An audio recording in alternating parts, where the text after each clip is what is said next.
এই মুহূর্তে আমাদের এনএন বার্তার ক্যামেরার সামনে রয়েছেন মদনপুর রেলওয়ে হকার্স ইউনিয়নের প্রেসিডেন্ট বাপ্পা অধিকারী। আমরা কথা বলবো তার সাথে। আগামী 7ই সেপ্টেম্বর আপনাদের রক্তদান উৎসব, কি আয়োজন রেখেছেন এবছর?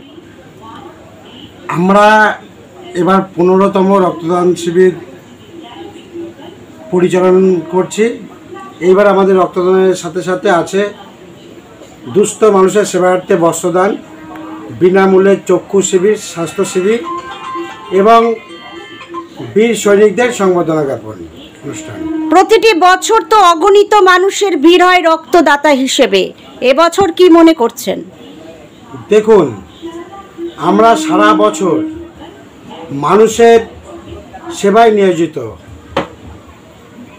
প্রতিবার যেভাবে মানুষের ঢল নামে আমাদের এই রক্তদান শিবিরে, আশা করা যায় অন্যবারের রেকর্ড এইবার পার করে যাবে।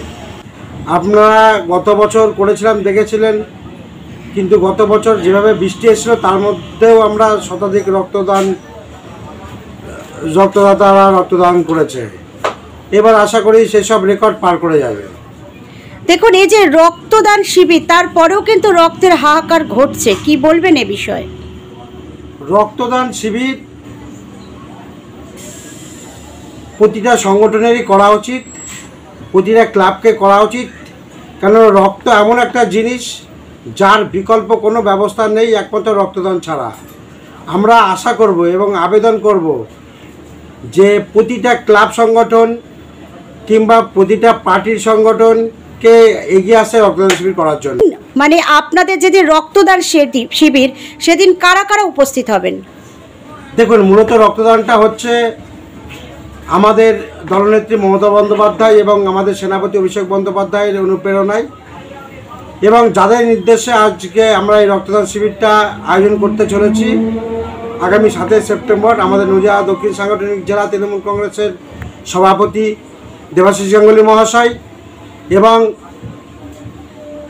নদিয়া দক্ষিণ সাংগঠনিক জেলা তৃণমূল শ্রমিক সংগঠনের সভাপতি সনদ চক্রবর্তী মহাশয় এবং অবশ্যই আমার ব্লক তৃণমূল কংগ্রেসের সভাপতি জনদরদী নেতা পঙ্কজ সিং মহাশয়, এদের উপস্থিতিতেই এবং বিভিন্ন ব্লক, টাউন এবং অঞ্চল বিভিন্ন শাখা সংগঠনের সভাপতিগণ এবং সদস্যগণ উপস্থিত থাকবেন।